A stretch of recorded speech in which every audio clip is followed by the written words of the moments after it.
ನಮಸ್ಕಾರ. ದಿನಾಲೂ ಆಫೀಸ್ನಲ್ಲಿ ನೂರಾರು ಇಮೇಲ್ಗಳು ಬರ್ತಾನೆ ಇರುತ್ತಲ್ವಾ? ಅದರಲ್ಲಿ ಒಂದು ಇಮೇಲ್ ನೋಡೋಕೆ ತುಂಬಾನೇ ಮುಖ್ಯ ಅನ್ಸುತ್ತೆ.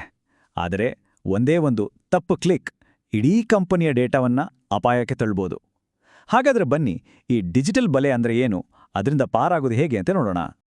ಇದನ್ನ ಚೆನ್ನಾಗಿ ಅರ್ಥ ಮಾಡ್ಕೋಬೇಕು ಅಂದ್ರೆ ಬನ್ನಿ, ಸಾರಾ ಅನ್ನೋ ಒಬ್ಬ HR ಮ್ಯಾನೇಜರ್ ಕಥೆ ಕೇಳೋಣ. ಸಾರಾ ತನ್ನ ಕೆಲಸದಲ್ಲಿ ತುಂಬಾನೇ ಜಾಗರೂಕಳು, ಅಷ್ಟೇ ನಿಷ್ಠಾವಂತೆ. ಆದರೆ ಒಂದು ದಿನ ಅವಳಿಗೆ ಬಂದ ಒಂದು ಇಮೇಲ್ ಎಲ್ಲವನ್ನೂ ಬದಲಾಯಿಸಿಬಿಡ್ತು.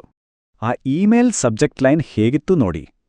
ಕಂಪನಿಯ ಹಿರಿಯ ಅಧಿಕಾರಿಯಿಂದಲೇ ಬಂದಿರೋ ಹಾಗೆ ಕಾಣ್ತಿತ್ತು.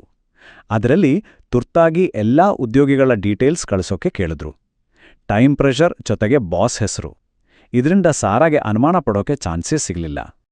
ಸಾರಾ ಆಫೀಸ್ ಲೋಗೋ ನೋಡ್ಲು, ಇಮೇಲ್ನಲ್ಲಿದ್ದ ಅರ್ಜೆನ್ಸಿ ನೋಡಿ ನಂಬಿಬಿಟ್ಲು.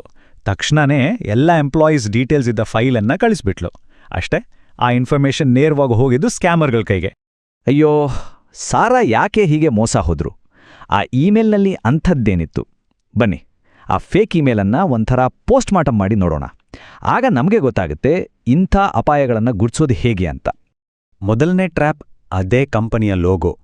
ಸ್ಕ್ಯಾಮರ್ಗಳು ಏನ್ ಮಾಡ್ತಾರಂದ್ರೆ, ನಮಗೆ ಚೆನ್ನಾಗಿ ಗೊತ್ತಿರೋ, ನಾವು ನಂಬೋ ಲೋಗೋಗಳನ್ನು ಬಳಸಿ ಇದು ಅಸ್ಲಿ ಇಮೇಲ್ ಅಂತ ನಮ್ಮನ್ನ ನಂಬಿಸ್ತಾರೆ.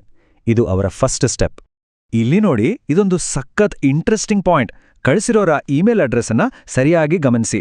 ಫೇಕ್ ಇಮೇಲ್ನಲ್ಲಿ global.comಗಿಂತ ಮೊದಲು ಒಂದು ಪುಟ್ಟ ಪದ ಎಕ್ಸೆಕ್ ಡ್ಯಾಶ್ ಅಂತ ಸೇರಿಸಿದ್ದಾರೆ. ಇದು ಸುಲಭವಾಗಿ ಕಣ್ಣಿಗೆ ಬೀಳೋದೇ ಇಲ್ಲ. ಅದೇ ಇದೇ ನೋಡಿ ಅತಿ ದೊಡ್ಡ ಕ್ಲೂ.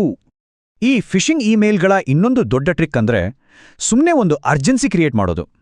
ನಿಮ್ಮ ಪಾಸ್ವರ್ಡ್ ಎಕ್ಸ್ಪೈರ್ ಆಗುತ್ತೆ ಅಥವಾ ತಕ್ಷಣ ಆಕ್ಷನ್ ತಗೊಳ್ಳಿ ಅಂತ ಹೇಳಿ ನಮ್ಮನ್ನ ಅವಸರದಲ್ಲಿ ತಪ್ಪು ಮಾಡೋ ಹಾಗೆ ಮಾಡ್ತಾರೆ. ಹಾಗಾದ್ರೆ ಇಂಥ ಡೇಂಜರಸ್ ಇಮೇಲ್ಗಳನ್ನ ಗುರ್ತಿಸೋದೇನು ಮಾಡಬೇಕು? ಸರಿ, ಇಲ್ಲಿವರೆಗೂ ನಾವು ವಿಶ್ಲೇಷಣೆ ಮಾಡಿದ್ಲಿ. ಈಗ ಆಕ್ಷನ್ಗಿಳಿಯೋಣ. ಕೇವಲ 2 ಸೆಕೆಂಡ್ಗಳಲ್ಲಿ ಮಾಡಬಹುದಾದ ಒಂದು ಸಿಂಪಲ್ ಸೆಕ್ಯೂರಿಟಿ ಚೆಕ್ ಇಲ್ಲಿದೆ. ಮೊದಲನೇ ಮತ್ತು ಅತೀ ಮುಖ್ಯವಾದ ಕೆಲಸ ಅಂದ್ರೆ ಇಮೇಲ್ ಕಳಿಸಿದವರ ಪೂರ್ತಿ ಅಡ್ರೆಸ್ ಅನ್ನ ಒಂದೊಂದು ಅಕ್ಷರ ಬಿಡದೆ ಚೆಕ್ ಮಾಡೋದು.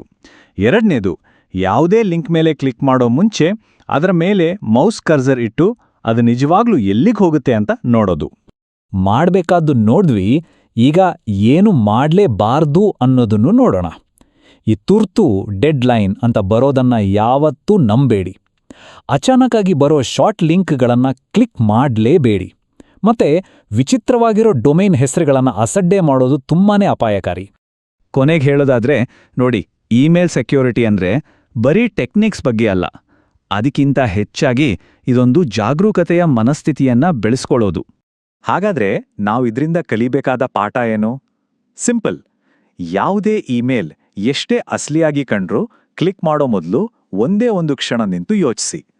ಆ ಒಂದು ಸಣ್ಣ ಅನುಮಾನನೇ ನಮ್ಮನ್ನ ದೊಡ್ಡ ಅಪಾಯದಿಂದ ಕಾಪಾಡ್ಬೋದು. ಸರಿ, ಒಂದು ಪ್ರಶ್ನೆ. ಒಂದು ವೇಳೆ ಆ ಫೇಕ್ ಇಮೇಲ್ ನೋಡಕ್ಕೆ ಪರ್ಫೆಕ್ಟ್ ಆಗಿದ್ರೆ, ಅದರಲ್ಲಿ ಒಂದೇ ಒಂದು ತಪ್ಪು ಕಂಡುಹಿಡಿಯೋಕೆ ಆಗ್ಲಿಲ್ಲ ಅಂದ್ರೆ ನಮ್ಮ ಲಾಸ್ಟ್ ಲೈನ್ ಆಫ್ ಡಿಫೆನ್ಸ್ ಯಾವುದು? ಸ್ವಲ್ಪ ಯೋಚನೆ ಮಾಡಿ.